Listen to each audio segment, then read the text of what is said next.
दोस्तों, history of English literature के series में आज का हमारा टॉपिक है नियो क्लासिज्म।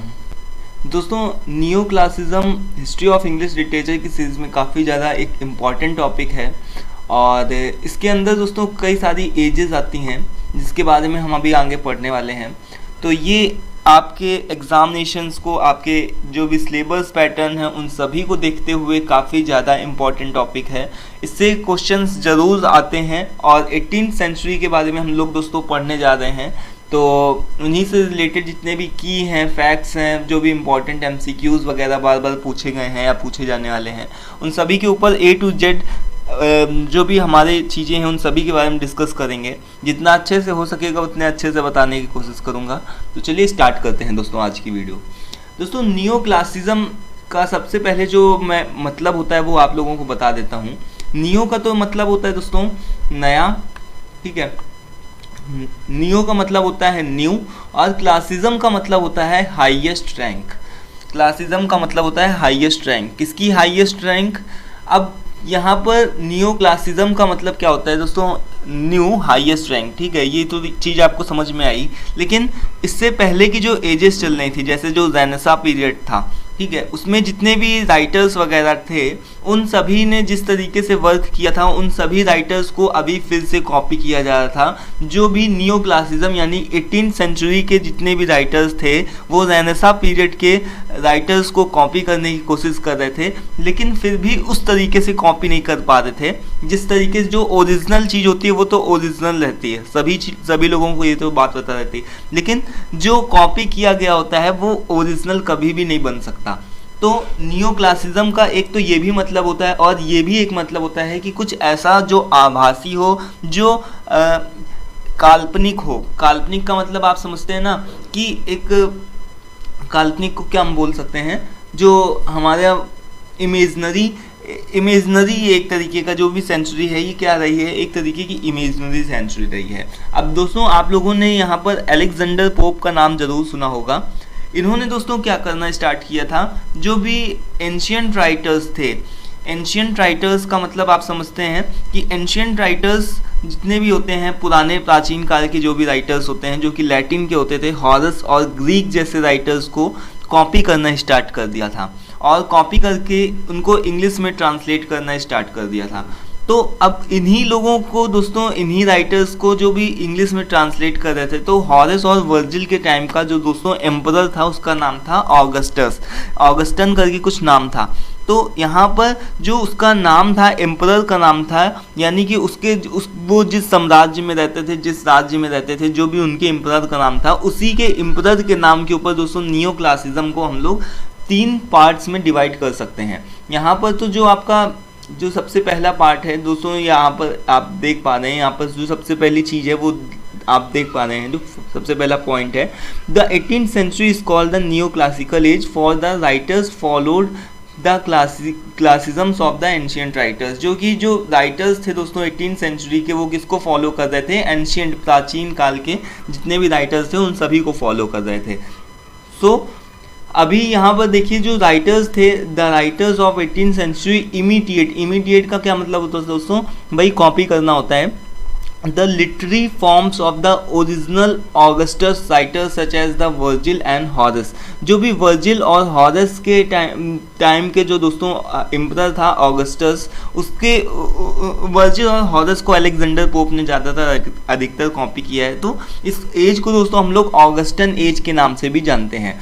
अब दोस्तों इसको बात आती है कि हम लोग और कौन कौन एजेस के नाम से जान सकते हैं, या फिर इस नियो क्लासिज्म को कितने पार्ट्स में डिवाइड किया जा सकता है। तो जो नियो क्लासिज्म है दोस्तों, इसका टोटल जो टाइम पीरियड माने वो है टाइम पीरियड 1660 से लेकर के 1798 के बीच का इसका पीरियड माना गया है। और इसी पीरियड के दौरान में दोस्तों 3 एजेस में इसको हम लोग डिवाइड कर सकते हैं।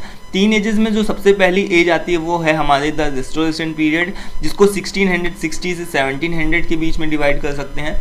देन द ऑगस्टन एज आती है। ऑगस्टन एज इसको क्यों बोलते हैं ये तो आप समझ ही चुके हैं कि लोगों ने हॉरस और ग्रीक जैसे वर्जिल और ग्रीक यहाँ पर लिखा हुआ है ना, वर्जिल एंड हॉरस इसके जैसे जो भी राइटर्स थे, पुराने प्राचीन राइटर्स थे, लैटिन जितने भी राइटर्स थे, उनको कॉपी करना स्टार्ट कर दिया था।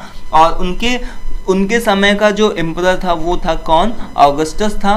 और ऑगस्टस के नाम पर ही इसको हम लोग ऑगस्टिन एज के नाम से जानते हैं। और इसको दोस्तों 1700 से 1745 के बीच में इसकी एज मानी जाती है।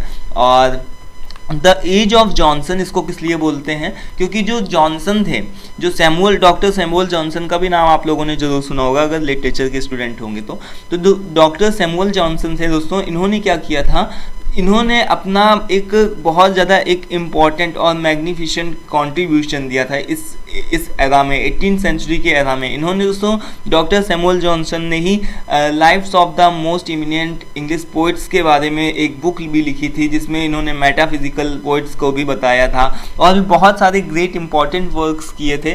तो इसको हम लोग दोस्तों एज ऑफ जॉनसन के नाम से भी जानते हैं। और 1750 से लेकर के 1798 के बीच की इनकी एज मानी जा सकती है। तो यहाँ पर आपको इसको 3 एजेस के नाम पता चल गए कि इसको रेस्टोरेशन पीरियड क्यों बोलते हैं। ये भी बता देता हूँ कि जो रेस्टोरेशन का पीरियड इसको इसलिए बोलते हैं क्योंकि आप लोगों ने दोस्तों चार्ल्स फर्स्ट का नाम सुना होगा, अगर हो सकता हो सुना हो तो उस समय का दोस्तों जो चार्ल्स फर्स्ट जो भी किंग था, एम्परर था, वो बिल्कुल सही राज्य नहीं कर रहा था। और उसको क्या कर दिया गया था दोस्तों, लोगों ने, जो भी जनता भड़की हुई थी, तो उसने क्या कर दिया था, चार्ल्स फर्स्ट को, अपने एम्परर को मरवा दिया गया था। तो जो चार्ल्स फर्स्ट था उसकी किल कर दिया गया था, उसको मरवा दिया गया था। उसके बाद में दोस्तों क्या हुआ था, कुछ समय के लिए वहाँ इंग्लैंड में कोई भी राजा राज्य नहीं कर पाया, या फिर बोले तो कोई भी एम्परर नहीं था, केवल ऐसे ही चल रहा था नॉर्मल। तो जो भी रेस्टोर्ड का मतलब क्या होता है दोस्तों, रेस्टोर्ड का मतलब ये होता है कि जो भी पुरानी चीज़ें हैं उनको फिर से नया करना। रिस्टोर्ड का मतलब होता है नवीनीकरण। तो पुरानी चीज़ों को फिर से नया करना। जब कोई भी राजा नहीं होगा तो जाहिर सी बात है एकदम किस तरीके का माहौल बन जाएगा, आप भी समझ सकते होंगे। तो फिर चार्ल्स सेकंड को बुलाया गया था, तो यानी कि एक तरीके से उसका नवीनीकरण किया गया था, रिस्टोर्ड किया गया था। इसी वजह से दोस्तों इसको द रेस्टोरेशन पीरियड के नाम से जानते हैं। तो रेस्टोरेशन पीरियड इसको क्यों बोलते हैं, ऑगस्टन एज क्यों बोलते हैं और एज ऑफ जॉनसन क्यों बोलते हैं, ये सारी चीज़ें आपको क्लियर हो चुकी हैं। आई होप कि आपको ये जितनी भी चीज़ें मैंने बताई सभी सही तरीके से क्लियर हो गई होंगी। अभी देखते हैं दोस्तों आगे और भी क्या चीज़ें हैं, उन सभी को भी जानना समझना ज़रूरी है। एक हमारा यहाँ पर और भी एक पॉइंट है दोस्तों, जो थर्ड पॉइंट है वो ये देख सकते हैं आप कि द टाइम पीरियड बिटवीन 1750 से लेकर के जो भी 1798 के बीच का समय है, यहाँ पर लिखा हुआ है ना 1750, यहाँ 45 लिखा है, इसको आप 50 मान सकते हैं अप्रॉक्स में, इसको हम लोग ऐसे मानते हैं 45 से 50। तो 1750 से लेकर के 1798 के बीच का जो भी पीरियड होता है दोस्तों, उसको हम लोग एज ऑफ ट्रांजिशन और ट्रांजिशन का क्या मतलब होता है, कुछ एक आपके ट्रांजिशनल पोइट्स भी आए, तो जैसे कि जिन्होंने अभी इनके ट्रांजिशनल पोइट्स के बारे में हम लोग अभी इसी वीडियो में आगे पढ़ेंगे, या फिर द प्री रोमांटिक एज भी इनको हम लोग इस तरीके से बोलते हैं, क्योंकि इस पीरियड के बाद में, नियो क्लासिज्म के बाद में दोस्तों रोमांटिक एज आई थी। और रोमांटिक एज भी काफ़ी ज़्यादा इम्पॉर्टेंट है, काफ़ी ज़्यादा, मतलब उससे भी कई एक क्वेश्चंस बनते हैं और काफ़ी अच्छे ऑथर्स हम लोगों को जानने को मिलेंगे वहाँ पर भी। तो प्री रोमांटिक एज यानी कि यहाँ से जो भी इसका समय पीरियड है, यहाँ पर टाइम पीरियड है 1750 से लेकर के 1798 के बीच का जो भी पीरियड है, यहाँ पर से बोले तो रोमांटिक एज की जड़ें पड़ना स्टार्ट हो गई थी, या फिर रोमांटिक एज की स्टार्टिंग धीरे धीरे हो ही चुकी थी। क्योंकि ये जो पीरियड था दोस्तों, इसमें क्या हुआ था, फ्रेंच रेवोल्यूशन भी हुआ था, अमेरिकन रेवोल्यूशन भी हुआ था, इंडस्ट्रियल रेवोल्यूशन भी हुआ था। तो ये जितने भी रेवोल्यूशंस हैं ये काफ़ी ज़्यादा इंपॉर्टेंट है लिटरेचर के फील्ड में। आई होप कि आपको सभी चीज़ों के बारे में पता होगा थोड़ा थोड़ा, और अगर नहीं पता है तो मैं एक सबके लिए अलग से सेपरेट वीडियो बना दूंगा, क्योंकि जो लिटरेचर है ये काफ़ी ज़्यादा थोड़ा सा क्रिटिकल है समझने में। लेकिन अगर हो सकता है आप सही तरीके से समझेंगे तो उसको ज़रूर आप सही तरीके से, मतलब जिस तरीके से मैं बता रहा हूँ उसको सही से सुनिए। और अगर नहीं समझ में आता तो अलग अलग जगह से नॉलेज लीजिए, अलग अलग आपके टीचर्स होंगे उन सभी से पूछिए, तो आपके जितने भी डाउट्स हैं, कन्फ्यूजन्स हैं, वो सभी क्लियर हो जाएंगे। तो ये जितने भी रेवोल्यूशन हैं इनके ऊपर मैं अलग से सेपरेट वीडियो बना करके रखूँगा, लेकिन आपको फ़िलहाल अभी के लिए इतना ये चीज़ जानना है कि जो प्री रोमांटिक एज है या जो ट्रांजिशनल जो भी एज है वो कब से कब तक मानी जाती है, 1750 से लेकर के 1798 के बीच में मानी जाती है। ठीक है, और यहाँ पर देखिए इसके बाद में दोस्तों हम लोग चलते हैं अपने कुछ आगे के स्लाइड्स की तरफ।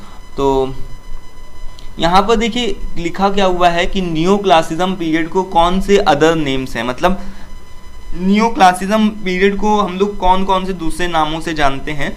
कभी कदार बहुत बार इस तरीके से क्वेश्चन पूछा जाता है कि neoclassicism is also known as, तो आपको वहाँ पर 4-6 ऑप्शंस दे दिया जाएगा और आपको वहाँ पर करेक्ट आंसर बताना होगा। तो यहाँ पर आपको चीज़ें ध्यान रखना है।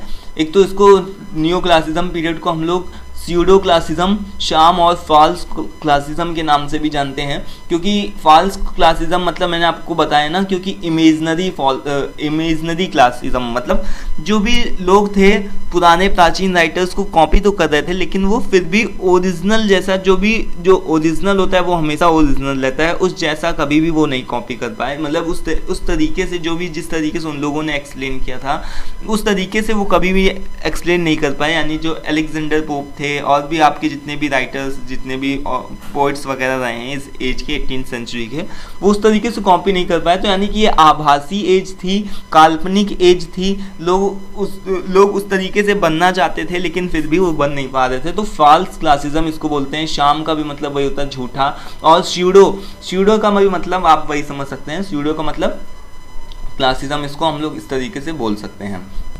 एक्चुअल में अगर बात करें तो स्यूडो का मतलब ही होता है दोस्तों जो मिथ्या होता है या फिर झूठ, छल कपट, आभासी, इस तरीके से होता है। तो आप देख लीजिएगा फिलहाल। और यहाँ पर देखिए दोस्तों, इसको दूसरा एज ऑफ रीज़न के नाम से भी हम लोग जानते हैं। एज ऑफ रीज़न भी नियो क्लासिज्म पीरियड को बोला जा सकता है। Age of sensibility, age of good sense, क्योंकि इसमें दोस्तों जो भी चीज़ें थी वो क्या हुआ था दोस्तों मिडिल एजेस में, तो आपको पता ही है किस तरीके के लोग हो गए थे, आपस में मारना और ये सारी चीज़ें कॉमन बहुत ही हो गई थी। तो ये जो एज थी दोस्तों गुड सेंस की थी, लोग प्राचीन लोगों को कॉपी करते थे, पुराने टाइम के लोगों को, और उनसे कुछ एक नया सीख रहे थे, उनसे जो भी अच्छी चीज़ें हैं, अच्छी आदतें हैं, उन सभी चीज़ों को सीख रहे थे। तो इसको एज ऑफ सेंसिबिलिटी मतलब लोगों के अंदर कुछ अच्छा सेंस आ रहा था, और गुड सेंस बोल सकते हैं। तो age of good sense, age of sensibility, इस तरीके से आप बोल सकते हैं। और एज ऑफ प्रोज, क्योंकि उस टाइम में दोस्तों प्रोज की काफ़ी ज़्यादा ग्रोथ हुई थी और नॉवेल्स भी इसी टाइम में लिखी गई थी। एज ऑफ इनलाइटमेंट का भी दोस्तों मतलब आपको मैं एक बार बता देता हूँ कि आप लोगों ने एक मोक्ष शब्द को जरूर सुना होगा कि मोक्ष प्राप्त होना। ठीक है, मोक्ष क्या होता है दोस्तों? वही होता है कि जब लोगों को सारी चीज़ें जितनी भी हैं वो उन सभी से बाहर निकल करके उन लोगों को हर चीज़ की मतलब संतुष्टि हो जाए, मतलब कि वो अपने आप में एक तरीके से सेटिस्फाई हो जाए। तो वही हो गया दोस्तों इनलाइटमेंट का मतलब वही होता है मोक्ष। तो इसको मोक्ष की एज भी बोलते हैं कि सारी चीज़ें जितनी भी थी ऐसा लग रहा था कि अब एक अलग तरीके से अलग लेवल पे आ चुकी हैं और ये अब आगे ही बढ़ेंगी, अब पीछे भी कोई भी चीज़ देखी नहीं जाएगी। और इस एज को दोस्तों अलेक्जेंडर पोप ने इसको कॉपी किया था। तो पोप का जो अलेक्जेंडर पोप का ज़्यादा सबसे पहले नाम आता है, तो एज ऑफ इसको पोप भी बोलते हैं या फिर एज ऑफ ड्रैडन भी बोलते हैं, क्योंकि जो जॉन ड्रैडन था उनका भी काफ़ी ज़्यादा अच्छा कंट्रीब्यूशन था इस एज के दौरान में, और इनके बारे में हम आगे और भी चीज़ें पढ़ेंगे। और देखिए दोस्तों इस एजेस के कुछ एक फीचर्स हैं, जैसे कि इसमें जो भी प्रोज था उसका काफ़ी अच्छा फ्लोरिशमेंट हुआ था, जो प्रोज थी उसकी काफ़ी ज़्यादा ग्रोथ हुई थी। राइज ऑफ नॉवेल, इसमें नॉवेल्स लिखी गई थी। और पॉलिटिकल्स राइटिंग, पॉलिटिकल का मतलब जितनी भी राजनीति वाली राइटिंग्स होती हैं तो उन सारी चीज़ों को भी लिखा गया था। इसके अलावा पीरियोडिकल का मतलब आप समझते हैं जो भी पत्रिकाएं होती हैं जो कि समय समय पर सप्ताह में एक बार आती हैं, फिर दैनिक होती हैं मतलब रोज़ आती हैं, या फिर 2-3 दिन के बाद छोड़ के आती। तो पीरियोडिकल्स का मतलब वही होता है जो भी पत्रिकाएं होती हैं उनकी राइटिंग्स भी स्टार्ट हो चुकी थी। सटायर्स दोस्तों एक काफ़ी ज़्यादा इंपॉर्टेंट फीचर है इस पूरी एज का। सटायर का दोस्तों मतलब क्या होता है यहाँ पर थोड़ा सा मैं डिटेल से बताना चाहूँगा कि जैसे सटायर जो भी होता है, सटायर का मतलब क्या होता है? किसी के ऊपर हंसना या फिर किसी के ऊपर व्यंग करना, ठीक है, उपहास करना, किसी चीज़ की हंसी उड़ाना, ठीक है, तो उसी को हम लोग सटायर्स के नाम से जानते हैं। जैसे कि फॉर एन एग्जाम्पल कि आपको अगर मैं एक एग्जाम्पल दे करके बताऊं, तो जैसे कोई एक सिंगर है, वो सभी लोगों के सामने गा रहा है, ऑडियंस के सामने, लेकिन वो बेसुरा गा रहा है, बिल्कुल भी सही नहीं गा रहा है, और जो भी ऑडियंस है उसके ऊपर हंस रही है सपोज, ठीक है। तो अब वो क्या बोलेगा, एक तो वो सही नहीं गा रहा है, ऊपर से वो ये बोल दे कि मैं तो सही गा रहा हूँ लेकिन जो म्यूजिशियंस बैठे हैं ये सही नहीं बजा रहे हैं। तो जो ऑडियंस होगी उसके ऊपर क्या करेगी, उपहास करेगी, उसके ऊपर उपहास उड़ाएगी और व्यंग करेगी कि जैसे नाच ना जाने आंगन टेढ़ा, ठीक है, कि इनको खुद तो आता नहीं और दूसरों की गलती बता रहे, दूसरों की गलती निकालने। तो सटायर्स का कुछ इसी तरीके से मतलब होता है, जिसको मैंने एक एग्जाम्पल दे करके शायद थोड़ा सा बताने की कोशिश करी। तो सटायर्स का मीनिंग यही होता है।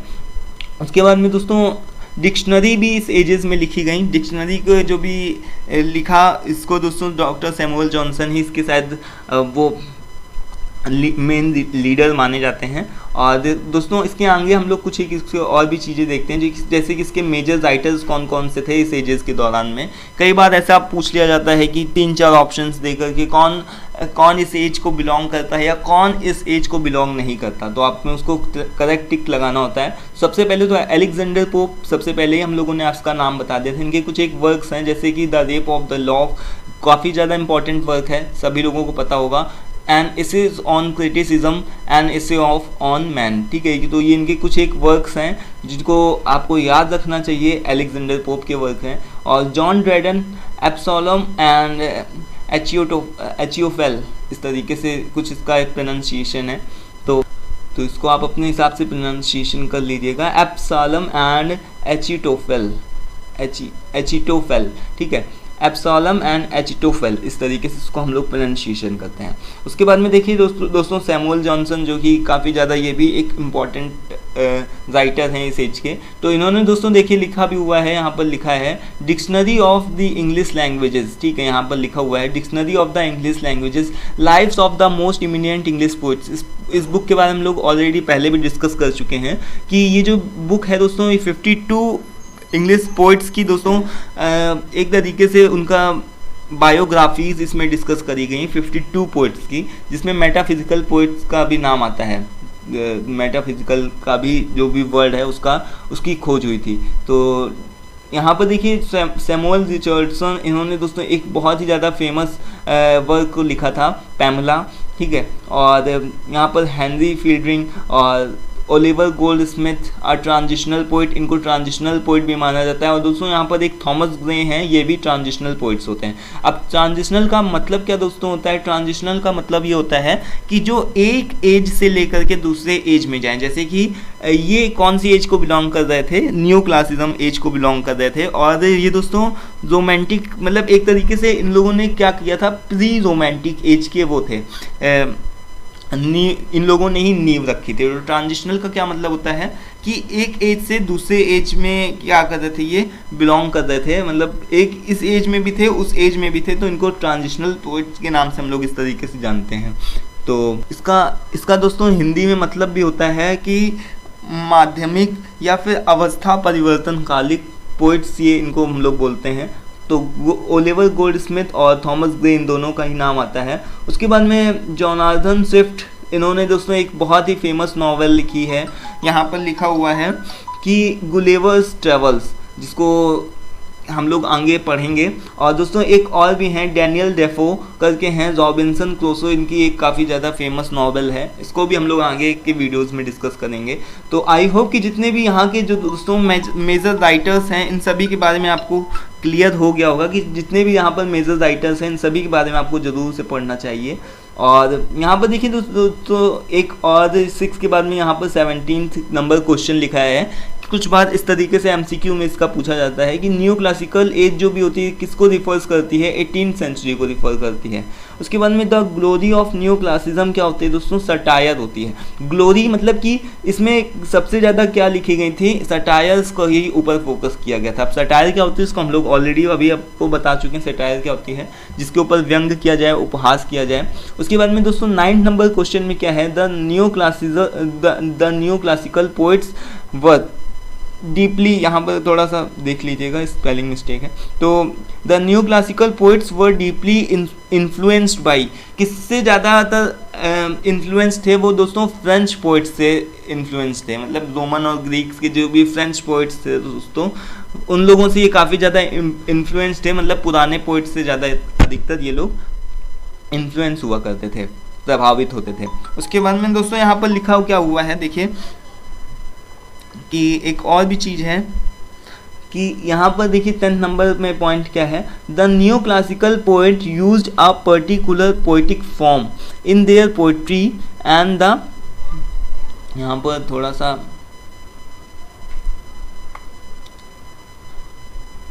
Wait a minute. तो दोस्तों यहाँ पर इसका जो भी मतलब है, यहाँ पर इसका मतलब पूरी तरीके से बोले कि जो भी एक इनका पोएटिक फॉर्म होता था, पर्टिकुलर पोएटिक फॉर्म को ये लोग फॉलो करते थे। उस पोएटिक फॉर्म का नाम क्या था, तो दोस्तों हीरोइक कपलेट। अब दोस्तों हीरोइक कपलेट का नाम आ गया तो इसके बारे में भी थोड़ा सा जान लेते हैं कि हीरोइक कपलेट एक्चुअल में होता क्या है। वैसे तो इसके लिए अलग से सेपरेट वीडियो में ही बताना, इसको समझाना ज़्यादा अच्छा रहेगा, लेकिन हीरोइक कपलेट जो दोस्तों होता है वो एक तरीके से बोले तो आइम्बिक पेंटामीटर्स का कुछ एक रूल्स रेगुलेशंस फॉलो किए जाते हैं। अब आइम्बिक पेंटामीटर्स क्या होते हैं, इन सभी चीज़ों को हम लोगों को बहुत ही ज़्यादा डिटेल से डिस्कस करना पड़ेगा। तो एक तरीके से मैं आपको ओवरव्यू दे देता हूँ कि जो भी हीरोइक कपलेट होता है दोस्तों, इसमें क्या होता है कि किसी भी वीरतापूर्वक कार्यों का वर्णन किया जाता है, तो उसी को दोस्तों हम लोग हीरोइक कपलेट के नाम से जानते हैं।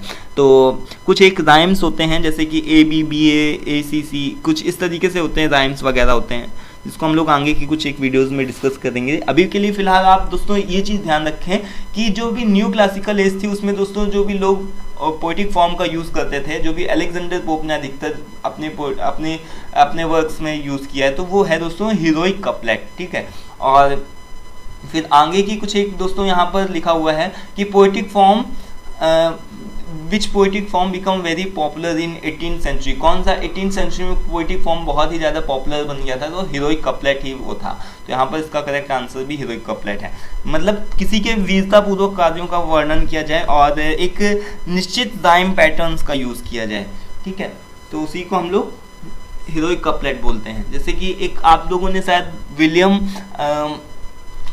ब्लैक की एक पोयम पढ़ी होगी, दी टाइगर। ठीक है, तो द टाइगर जो है दोस्तों, वो पोयम में जो टाइगर है उसके वीरतापूर्वक उसके साहसिक कार्यों का वर्णन किया जाता है, उसके किस तरीके से उसका खौफनाक आंखें होती हैं या फिर उसका शरीर के बारे में वर्णन किया जाता है। तो उसी को दोस्तों हीरोइक कपलेट उनकी एक अच्छा एग्जाम्पल है। या फिर अलेक्जेंडर पोप के जितने भी अधिकतर मोस्ट ऑफ द वर्क मिलेंगे वो आपको दोस्तों हीरोइक कपलेट में ही मिलेंगे। तो यहाँ पर देखिए दोस्तों 12th नंबर क्वेश्चन में क्या है दोस्तों, which century is famous for the satires in English literature. Satires अधिकतर कौन सी सेंचुरी में लिखे गए थे, तो यहाँ पर देखिए दोस्तों 18th सेंचुरी इसका करेक्ट आंसर है। फिर बात करें कि who is the first real essayist in English. English के जो भी फर्स्ट रियल एसेइस्ट कौन था, इंग्लिश में जो भी लिखने वाला था, तो Francis Bacon is the correct answer. उसके बाद में दोस्तों यहाँ पर विग एंड टोरी, ये दोस्तों दो नाम आपको यहाँ पर ध्यान रखना है। विग एंड टोरी जो है दोस्तों वो दो पॉलिटिकल पार्टीज हैं जो कि कौन से एज से बिलोंग्स करती हैं, 18th सेंचुरी से बिलोंग करती हैं, यानी न्यू क्लासिकल एज से ही बिलोंग करती हैं। फिर यहाँ पर देखिए फादर ऑफ इंग्लिश क्रिटिसिज्म किसको माना जाता है, जॉन ड्रैडन को माना जाता है। और यहाँ पर देखिए 16 नंबर क्वेश्चन में the transitional age between the new classical age and the romantic age, इसको भी मैंने आप लोगों को बता दिया है कि दो ट्रांजिशनल पोइट्स के नाम भी मैंने आप लोगों को बताया, ओलिवर गोल्डस्मिथ और थॉमस ग्रे। ठीक है, तो दो एजेस के बीच का दोस्तों पीरियड होता है उसको ट्रांजिशनल एज के नाम से जानते हैं। और कॉफ़ी हाउस जो भी थे दोस्तों इस एजेस में काफ़ी ज़्यादा इंपॉर्टेंट रोल प्ले करते हैं। Coffee houses culture, coffee houses में क्या होता था दोस्तों, जो दो पोइट्स होते थे आपस में मिलते थे आकर के और अपने पोइट्स के जितने भी अपनी जो भी उनकी वर्क्स होते थे उसी से रिलेटेड बात करते थे। तो उसी को दोस्तों कॉफ़ी हाउस कल्चर कौन सी एज में फ्लोरिश्ड हुआ था, तो the age of doctor Johnson के उसी में इसी एज में फ्लोरिश्ड हुआ था। अब यहाँ पर देखिए the rape of the log is a mock heroic poem है, ये 18th नंबर पॉइंट है। The rape of the log जिसको अलेक्जेंडर पोप ने लिखा है, ये क्या है दोस्तों, मॉक हीरोइक पोयम है। आई होप कि दोस्तों आज की वीडियो आपके लिए काफ़ी ज़्यादा हेल्पफुल और इम्पॉर्टेंट रही होगी। आपको सारी चीज़ें जितनी भी हैं क्लियरली समझ में आई होंगी।